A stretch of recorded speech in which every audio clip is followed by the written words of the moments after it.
प्रधानमंत्री नरेंद्र मोदी आज चीन के तियानजिन में शंघाई सहयोग संगठन (ACO) के सदस्य देश के नेताओं के साथ द्विपक्षीय बैठक करेंगे। वह आज रात शंघाई सहयोग संगठन (ACO) के सदस्य देशों के राष्ट्राध्यक्षों और शासनाध्यक्षों के लिए आयोजित स्वागत भोज में भी शामिल होंगे। विदेश मंत्रालय में सचिव पश्चिम तन्मय लाल ने कहा है कि ACO की स्थापना आतंकवाद, अलगाववाद और उग्रवाद जैसे 3 बुराइयों का मुकाबला करने के लिए प्राथमिक लक्ष्य के साथ की गई थी, जो आज भी चुनौती बनी हुई है। आज एक क्षेत्रीय मंच के रूप में ACO सदस्यों के बीच सहयोग के क्षेत्रों की एक विस्तृत श्रृंखला मौजूद है। प्रधानमंत्री आज सुबह 11 बजे आकाशवाणी पर पूरे नेटवर्क पर मन की बात के कार्यक्रम में अपने विचार साझा करेंगे। प्रधानमंत्री नरेंद्र मोदी आज सुबह 11 बजे आकाशवाणी पर मन की बात कार्यक्रम में देश विदेश के लोगों के साथ अपने विचार साझा करेंगे।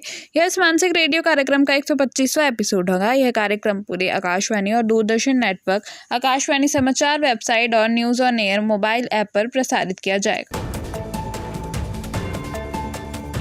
रक्षा मंत्री राजनाथ सिंह ने जोर देकर कहा कि रक्षा क्षेत्र में आत्मनिर्भरता सिर्फ एक विकल्प नहीं बल्कि अस्तित्व और प्रगति की एक शर्त है।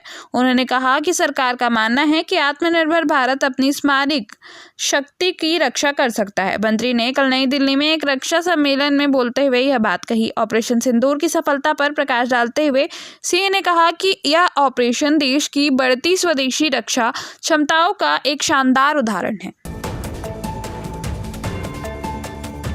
भारतीय रिजर्व बैंक के गवर्नर संजय मल्होत्रा ने कहा कि भारत जल्द ही दुनिया की तीसरी सबसे बड़ी अर्थव्यवस्था बन जाएगा और उन्होंने देश की वृद्धि को गति देने का श्रेय प्रधानमंत्री जन धन योजना को दिया। उनकी यह टिप्पणी ऐसे समय में आई है जब चालू वित्तीय वर्ष अप्रैल-जून तिमाही में भारत की GDP वृद्धि दर 7.8% रही, जो पिछली 5 तिमाहियों में सबसे ज्यादा है। इंदौर के रंगवासा गांव में सरकारी बैंकों के वित्तीय समावेश अभियान संपृक्त शिविर को संबोधित करते हुए श्री मल्होत्रा ने कहा कि केंद्र सरकार और RBI ने 11 साल पहले बैंकों को सहयोग से जन धन योजना शुरू की थी, जिससे पूरे देश में विकास हुआ।